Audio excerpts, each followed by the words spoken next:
Hai guys, selamat datang kembali di Catatan Antiana, sebuah channel YouTube yang berisi catatan untuk sharing informasi dan pengalaman. Mudah-mudahan kesempatan ini bisa kita manfaatkan dengan baik. Nah, dalam hal ini saya ingin menjelaskan mengenai Project Lifecycle Qualification gitu ya. Kita akan mulai dengan Validation Master Plan. Di industri farmasi, Validation Master Plan itu dibagi dua konsep. Ada beberapa industri farmasi yang dia memang mengkonsep bahwa yang namanya Validation Master Plan itu berisi tentang prosedur-prosedur kualifikasi, validasi, kemudian bagaimana cara mengatur protokolnya, bagaimana cara mengatur laporannya, kemudian frekuensi dan sebagainya, sampai ke yang namanya Validation Schedule Master Plan gitu ya. Pada akhirnya ditutup dengan yang namanya Schedule versus Execution gitu. Nah, tapi ada beberapa lagi industri farmasi yang memang dia mengadop konsep Validation Master Plan yang lain gitu ya, terutama untuk beberapa industri yang memang refer ke USP misalkan atau ke Amerika misalkan gitu. Nah, Validation Master Plan ini ada ketika project itu dilaksanakan, sehingga Validation Master Plan itu adalah berisi bagaimana cara kita melakukan kualifikasi. Nah, teman-teman sudah tahu bahwa yang namanya kualifikasi itu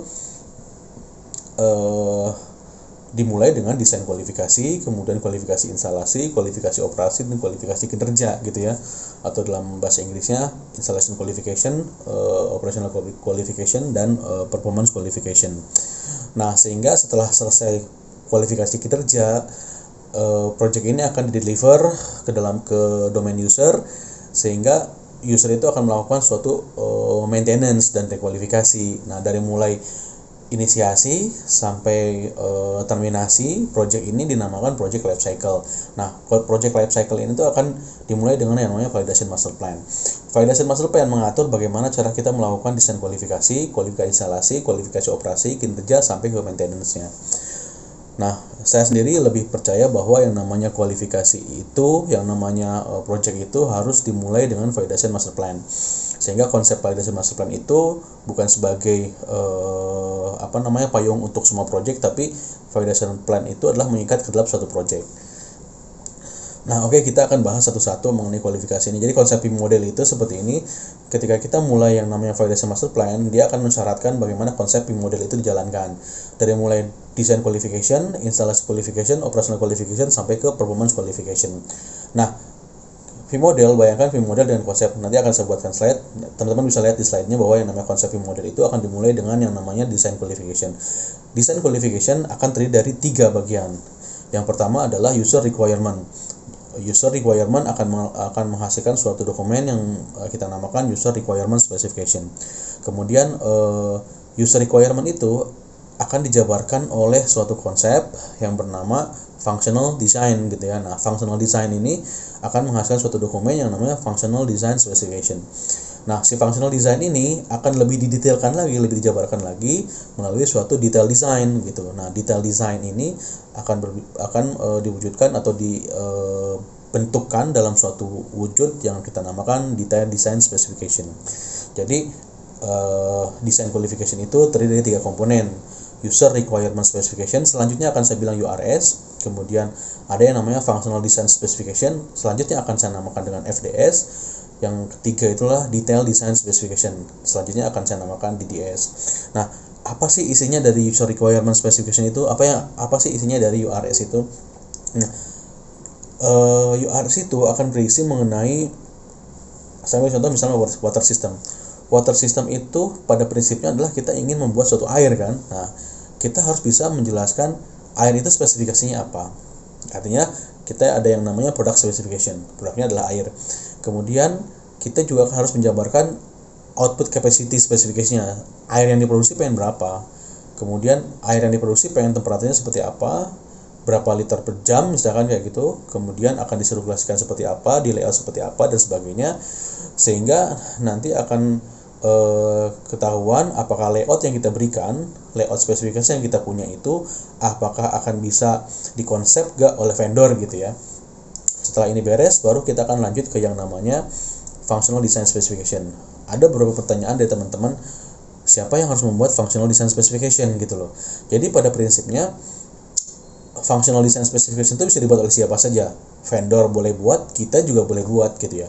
Tetapi functional design itu yang akan meng-approve adalah kita gitu ya, apakah dibuat oleh kita atau dibuat oleh vendor dan sebagainya. Nah, sehingga URS yang sudah kita buat kita akan serah terimakan ke yang namanya vendor. Oke, saya pengen produk air seperti ini, saya pengen kapasitasnya seperti ini, saya pengen sistem generasinya ditempatkan dalam layout seperti ini, misalkan seperti itu.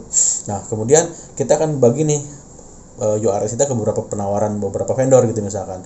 Karena dalam konsep validasi master plan juga ada yang namanya vendor qualification.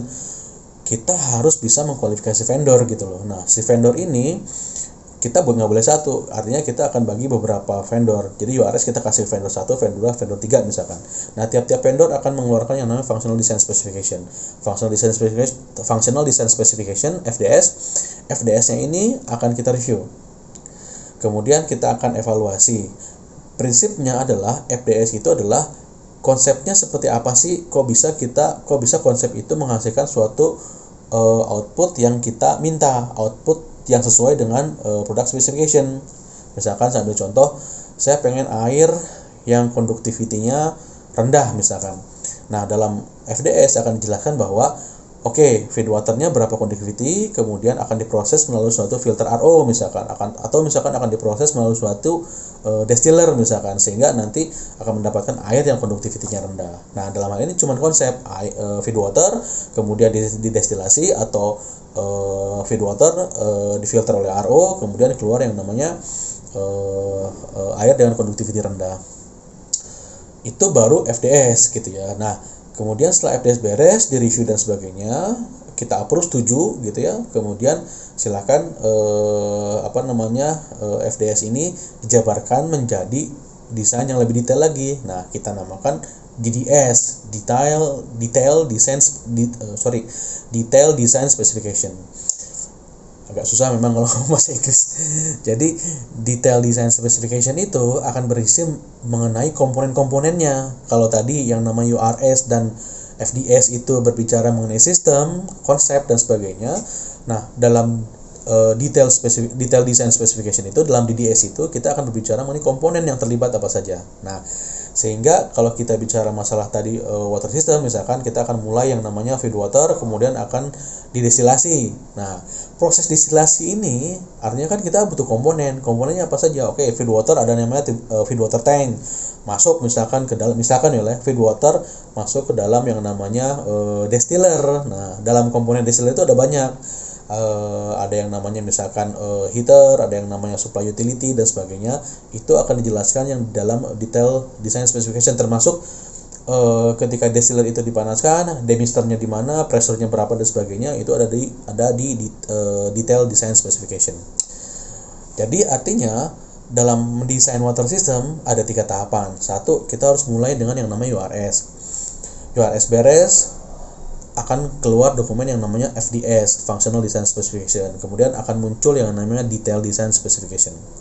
Sekarang pertanyaannya, bagaimana cara melakukan design qualification? Nah, design qualification ini teman-teman akan melakukan design qualification.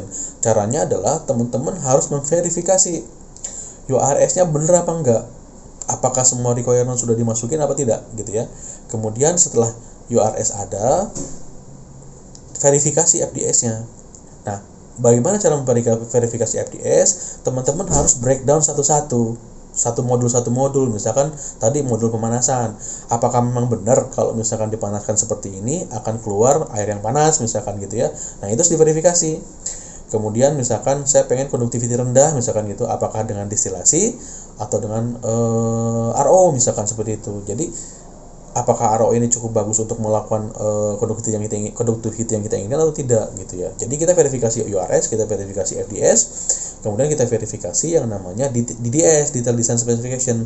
Nah, proses verifikasi ini adalah proses DQ. Nah, kalau teman-teman masih bingung dengan yang namanya URS, kemudian FDS dan DDS, saya akan gambarkan seperti ini. URS itu berbicara spesifikasi, akan keluar yang namanya User Requirement Specification List. Artinya listnya seperti apa sih, dari mulai elektrikalnya, dari mulai spesifikasinya, layout dan sebagainya, kemudian dimensi dan sebagainya, kemudian kapasiti dan sebagainya. FDS itu berbicara mengenai schematic proses. Artinya teman-teman akan mereview schematic prosesnya. Ada beberapa vendor yang menawarkan schematic prosesnya atau functional design spesifikasinya berdasarkan narasi. Kita baca narasinya gitu misalkan ya. Kalau kita mengerti ya alhamdulillah gitu. Tapi ada beberapa dokumen yang memang lebih gampang bagaimana cara kita memverifikasi FDS dengan yang namanya vendor mengeluarkan yang namanya schematic proses diagram gitu. Nah, dalam schematic diagram ini teman-teman bisa lebih mengerti apakah memang prosesnya ini bisa visible, layak menghasilkan spesifikasi yang kita inginkan apa tidak gitu.